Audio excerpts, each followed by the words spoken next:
Hello, my friends. The Jeffrey Epstein files have vanished into thin air, or should I say, into government shredders, according to House Oversight Committee Chair James Comer.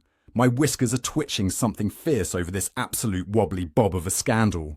With my exceptional investigative instincts, which are truly the best in the business if I do say so myself, I've been tracking this story that has all the elements of a proper government cover-up. In a gobsmacking interview on The Benny Show, Comer dropped this flibbertigibbet bombshell. I don't think the Department of Justice has them, or at least the Attorney General does not, or she would have turned them over. This comes after both President Trump and Attorney General Pam Bondi explicitly ordered the files released.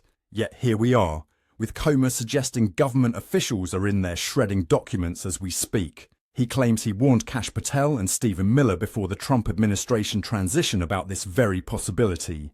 I hope they're not shredding documents, right, meow, he told them, urging immediate action to prevent permanent loss.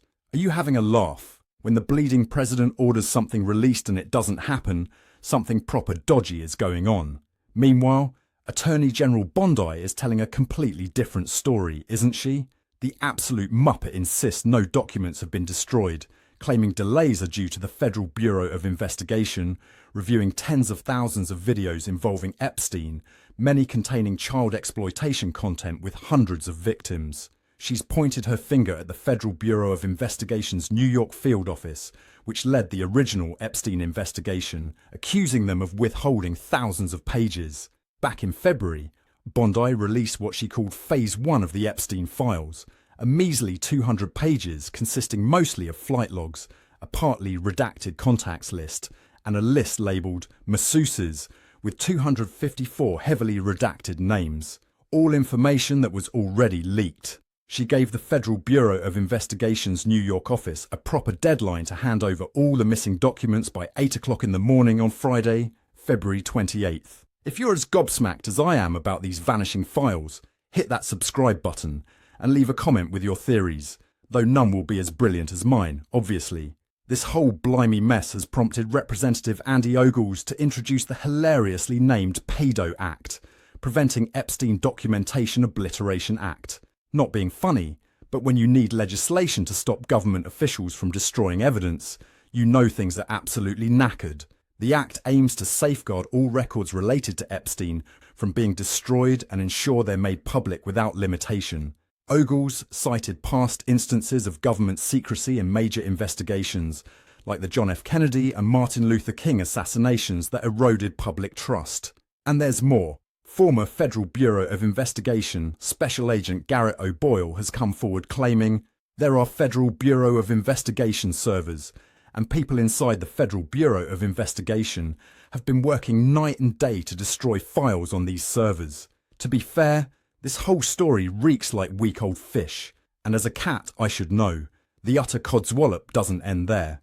Representative Paulina Luna, who heads the House Republican Task Force on Declassification of Federal Secrets, has demanded the full release of all Epstein files by May 16th, with no redactions except to protect survivor identities. She's fuming over what she calls Department of Justice stonewalling and inadequate responses to congressional inquiries.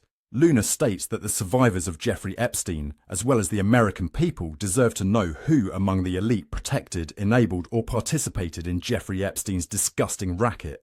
There's also a right old Barney brewing between different factions. Some Make America Great Again supporters question Comer's shredding claims, because Bondi previously stated that Kash Patel delivered thousands of documents to her in a truck. So either Bondi's telling porkies, or the files mysteriously disappeared after delivery. Isn't it just convenient that documents potentially exposing powerful pedophiles have gone missing? Let's be honest, my friends, this isn't just about missing paperwork. This is about a convicted sex trafficker who ran in circles with the world's elite politicians, royalty, business tycoons, and the evidence that could implicate them has conveniently gone walkabout.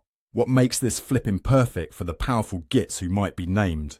What makes this scungy situation even more suspicious is that when both the President and his Attorney General order something released, yet it doesn't happen, it suggests a deep state, entrenched career officials working to protect themselves or others, is actively obstructing justice. The fact that we need whistleblowers and special legislation just to prevent document destruction tells you everything about the knobs running our government. And meow, it seems those documents may be gone forever, while hundreds of Epstein's victims continue waiting for justice. I'm DiParmejan, and this has been another Newscat special report. Thank you for watching, and stay tuned for more updates. The truth is out there, or at least it was before someone put it through the office shredder.